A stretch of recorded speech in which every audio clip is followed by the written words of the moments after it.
नहीं नहीं, मुझसे आप जैसे आपने सवाल पूछा उसी तरह सवाल पूछा कि अगर कोई कांग्रेस का एमएलए बीजेपी में जाना चाहते हैं, मैंने बोला जाए, खुला है। अब कोई बिकना चाहता है राजनीतिक मंडी में तो उसमें मैं कोई नहीं कर सकता, जा कोई नहीं रहा है, लेकिन कोई अगर जाना चाहता रोक तो नहीं सकते। हमारे पास तो कांग्रेस की विचारधारा के लोग चाहिए हमें। वैसे तो भारतीय जनता पार्टी से कई विधायक हमारे पास आते हैं, मिलते हैं कि अगला चुनाव में उनको लगता है कि टिकट नहीं मिलेगा तो कहीं कांग्रेस पार्टी से चुनाव लड़ा जा सकता है। तो मैंने कहा कि चंदा चोर और पेपर लीक वाली भारतीय जनता पार्टी से कोई भी आदमी हम नहीं लेंगे, भ्रष्टाचारी पार्टी से कोई भी आदमी हम नहीं लेंगे। भाजपा का अगर टिकट कोई एमएलए मांगेगा तो कांग्रेस नहीं देगी ना, वो पेपर लीक उन्होंने करवाया है, चंदा चोरी उन्होंने की, उनकी विचारधारा ने करवाया है। तो ये सब लोग जो है चंदा चोर और पेपर लीक वाली पार्टी बन चुकी है। दिखाना कुछ और होता, दिखावा कुछ और होता नहीं। सर पिछले कल प्रियंका गांधी ने एक बयान दिया है संसद में, तो बिल्कुल सही कहा। प्रियंका गांधी जी ने अगर कोई बयान दिया तो सही कहा कि उनकी छवि ठीक नहीं है, तभी उसको शिक्षा मंत्री तो उसको बनाना चाहिए जो शिक्षाविद हो, जो अच्छी तरह पेपर लीक ना करवाए और बच्चों के भविष्य के साथ खिलवाड़ ना करे। सर लगातार आपदा के जो निश्चित रूप से अभी मेरी विधानसभा अध्यक्ष कुलदीप सिंह पठानिया जी से भी बात हो रही थी। चंबा में बहुत नुकसान हुआ है, तो अभी मैं उनसे बात करूंगा और मैं जब अब जाऊंगा तो चंबा में उस नुकसान को भी मैं देखने जाऊँगा। कंगना रनौत ने भी कल एक बयान दिया है युवा को लेकर, गठित बयान। देखो, प्रदेश के युवा जो है, जो नीट स्ट्राइक पर बैठे हैं, उनको इस प्रकार का बारे में कहना बहुत गलत बात है।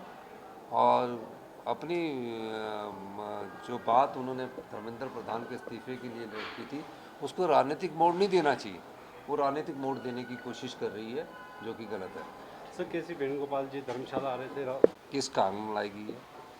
20 सालों से जो एफिडेविट में है वही चीज़ एफिडेविट में अभी भी है और पहले भी है। 20 साल पहले जो प्रॉपर्टी मैंने से जैसे अपना एक प्लॉट खरीदा था, 12 लाख रुपए का प्लॉट खरीदा था, उसमें मकान बनाया था। तो ये सब चीज़ें जब लाएगी तो मैंने इसको एफिडेविट में दिखाया है और 20 साल पहले से दिखाया है। तो ये प्रॉपर्टी की जो कीमत उस समय थी उसमें वैल्यू ऐड हुई है, ये उसकी वैल्यू को उन्होंने नापा है। पर ये दिखाना कि उत्तर भारत के सबसे वो है धनवान है, तो ये किसी ना किसी तरह छवि को ख़राब करने की कोई राजनीतिक चाल मुझे नज़र आती है, मैं ये कहना चाहता हूँ।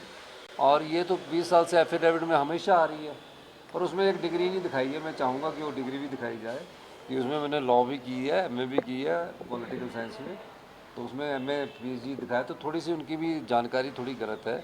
लेकिन इसमें कोई नई प्रॉपर्टी का ऐड नहीं हुई। जब से मैं मुख्यमंत्री बना हूँ तो मेरी प्रॉपर्टी कम हुई है। वो अगले साल के एफिडेविट में आपको, जब हम चुनाव लड़ते हैं उस समय के एफिडेविट में आ जाएगी। तो ये चुनाव का एफिडेविट प्रकाशित किया गया है और इस चुनाव के एफिडेविट को इस तरह प्रकाशित किया गया कि नॉर्थ इंडिया में सबसे रिचेस्ट कोई अगर चीफ मिनिस्टर है तो वो इस प्रकार से प्रसारित करने की कोशिश की गई है कि ये बात जो होती है कि जो प्रॉपर्टी है ये कहाँ से आई। तो इसकी तो पहले ही इंक्वायरी हो चुकी है, ईडी इनके पास है, सीबीआई इनके पास है। मेहनत और ईमानदारी से कोई भी प्रॉपर्टी, कोई भी व्यक्ति, कोई आम आदमी, परिवार का आदमी भी कमा सकता है। सर जो आप कह रहे हैं कि एक कहीं ना कहीं प्लान तरीके से है, तो प्लान तरीके से इसलिए कि इसमें सोशल मीडिया में ऐसे चलाया जा रहा है कि एक आम परिवार का व्यक्ति कैसे ऐसे कमा सकता है। तो उस समय ये जो प्रॉपर्टी की वैल्यू थी ये कोई ज़्यादा नहीं थी। उस समय जब मैं शिमला में पिछले 40 साल से काम कर रहा हूँ, मेहनत करता हूँ, मेहनत और ईमानदारी से कोई भी आदमी प्रॉपर्टी कमा सकता है।